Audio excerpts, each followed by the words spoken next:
Presidente, muito obrigado. Queria saudar o senhor, saudar toda a Assembleia Legislativa, dizer que é muito uma demonstração de dedicação, de aplicação e de compromisso nós estamos realizando as sessões virtuais diante da dificuldade que nós temos em realizar a sessão presencial por conta da pandemia.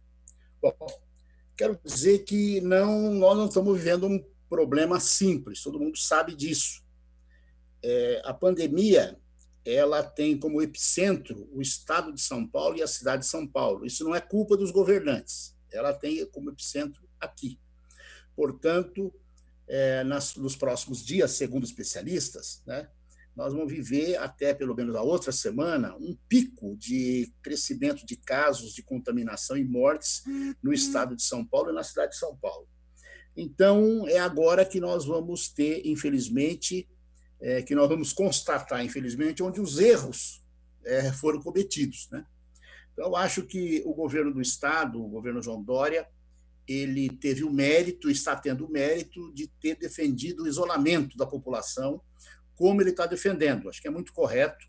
Inclusive, ontem eu vi a pronunciamento do Dr. Davi Wippe, dizendo que acha que até dia 10 de maio, talvez a gente não consiga acabar com o isolamento a partir de 10 de maio. Concordo com o doutor Davi Wippe, acho que é uma posição responsável. Porém, acho que o governo do Estado, o deputado Cauê Macris, presidente, é muito lento. Eu conheci já alguns governos estaduais, mas tão lento como esse, não. Nunca vi.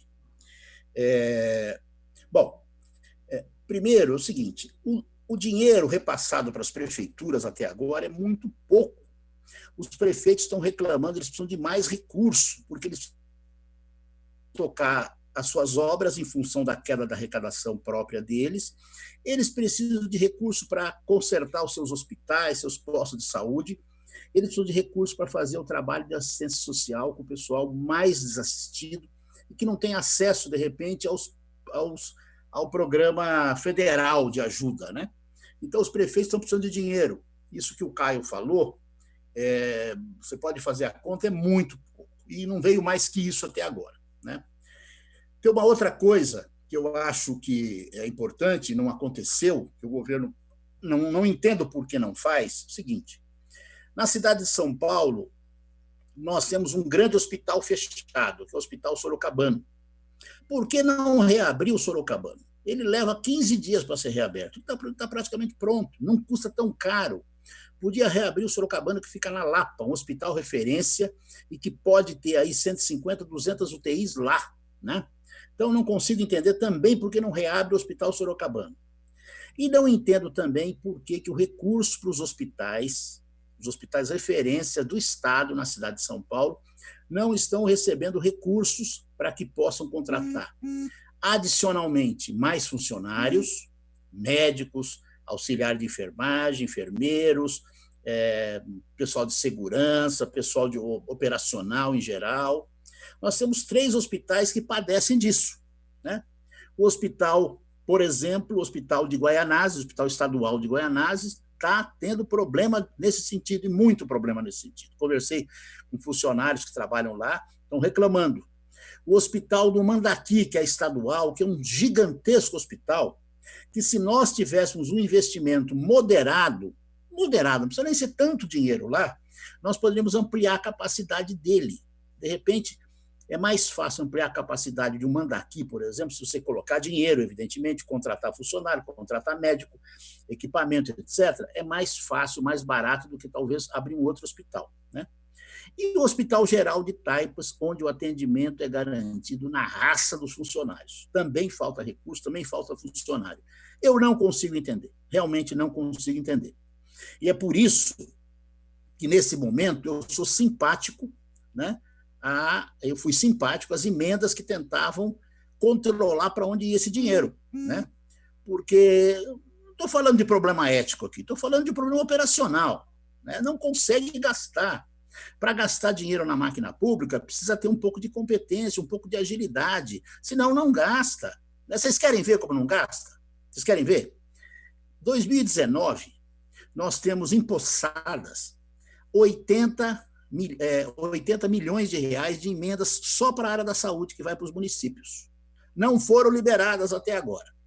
Nós recebemos essa semana, vocês vão ver aí, vocês deputados, vocês receberam essa semana um comunicado da Casa Civil dizendo: olha, o governador autorizou que essas emendas sejam como se diz, desobstruídas, tal, então vai começar o encaminhamento. Vocês se lembram que no ano passado, em setembro, nós recebemos uma carta muito parecida com essa. E não aconteceu nada, o contrário, né? Parece que essa carta é mais uma tentativa de ganhar tempo. Não acredito que sejam pagas. Não vão ser pagas, a conta gotas. Aí eu me pergunto, esse dinheiro não está empenhado? Se ele está empenhado, por que não pagar? Por que demora a pagar, né? Eu acho que demora, não é sacanagem de ninguém, até porque tem gente de todos os partidos nesses 80 milhões, né? É falta de capacidade operacional, é devagar, tem áreas que são muito complicadas, muito difíceis, etc, etc. Então é isso, demora mesmo, né? Mas não deveria demorar, não deveria demorar. Nós deveríamos ter essas emendas, porque essas emendas, gente, aí quem está me ouvindo, eu ouvi o Coronel Telhado agora há pouco, quando ele fala assim, olha, podemos colocar aqui onde o pessoal está reivindicando para nós, ele está se referindo principalmente a prefeituras, a prefeitos, vereadores que estão pedindo esse dinheiro, esses dinheiros, né, digamos assim, para fazer o quê? Para fazer reforma de pronto-socorro, para comprar equipamento a pronto-socorro, para fazer, enfim, para fazer obras relacionadas à saúde, né? E é um dinheiro que vai para a prefeitura, ajuda muito nesse momento, né? Além de dar emprego para funcionários, que geralmente essas obras são terceirizadas, para funcionários da construção civil. Também é uma forma de ajudar a combater as dificuldades durante a pandemia, né? Então, eu acho que essas coisas deveriam ser feitas e não estão sendo feitas. O governo está muito vagaroso e acho que é importante a fiscalização. Primeiro, que nós demos um cheque em branco para o governo do Estado. Nós demos um cheque em branco para o governo do Estado diante da pandemia, que é muito forte, né? Então, nós demos esse cheque em branco.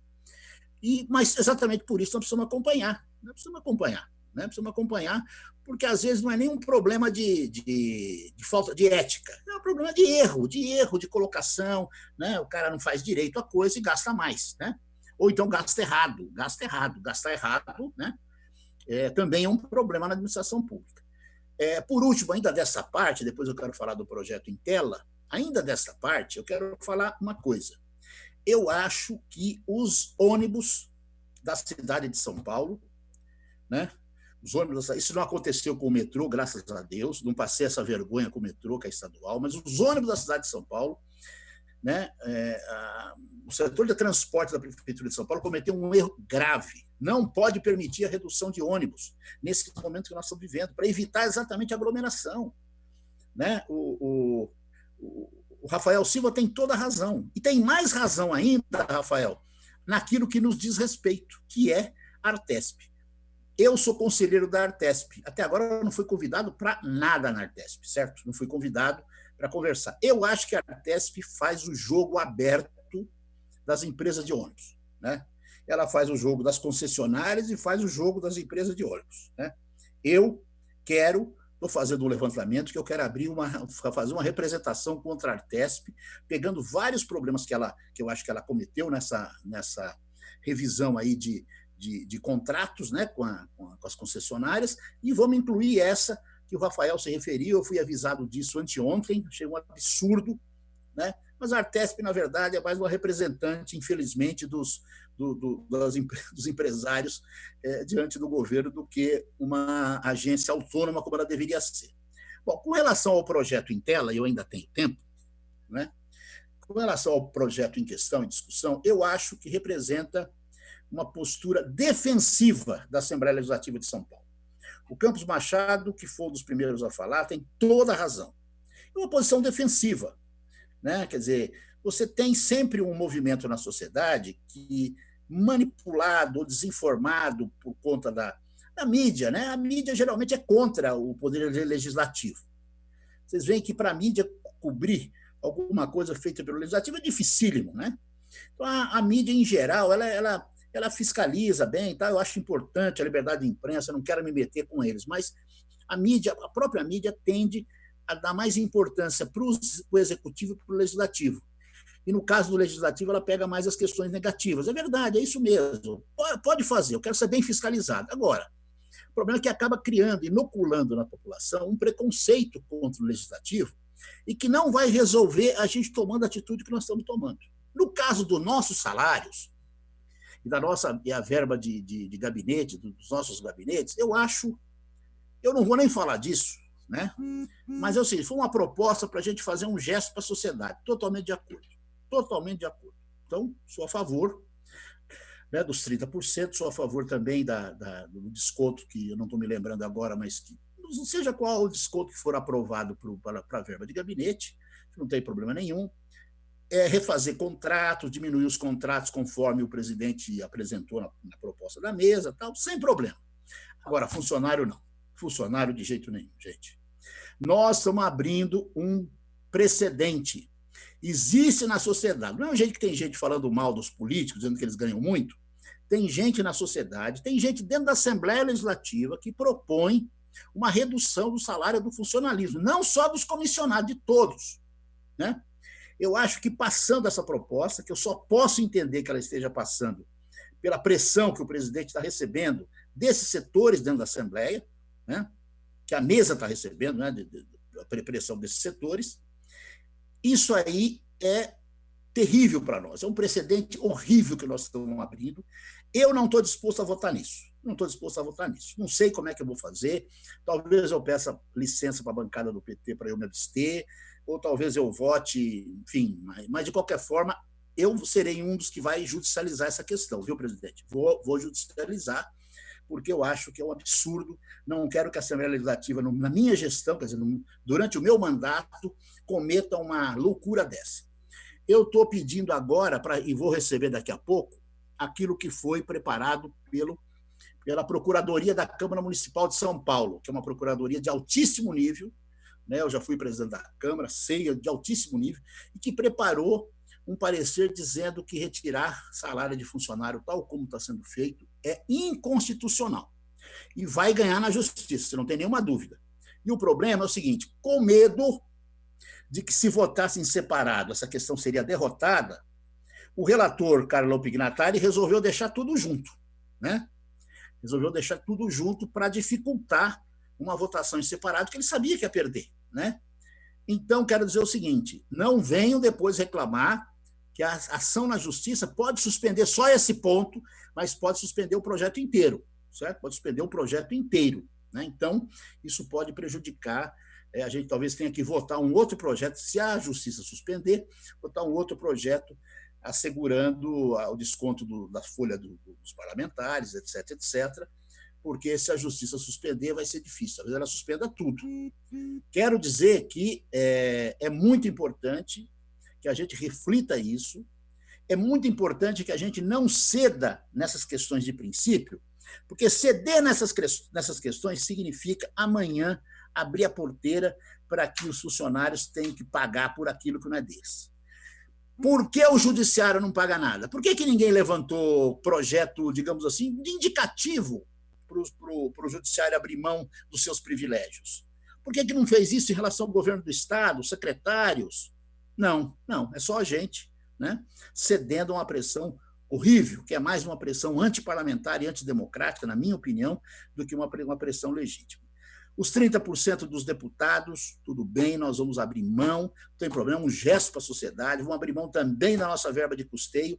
Agora, com relação ao funcionalismo, é um absurdo o que nós estamos fazendo, nós estamos votando uma ilegalidade e espero que, se não for sendo aprovado aqui, e talvez seja porque o presidente não quer destacar, né, a mesa não quer destacar, espero que a Justiça, já na semana que vem, já suspenda em caráter liminar esse ponto, né? Esse ponto, evidentemente, envolve também vale-refeição, né? Isso é um absurdo, né, gente? É uma mesquinharia pegar o vale-refeição dos funcionários, é um negócio do outro mundo, né?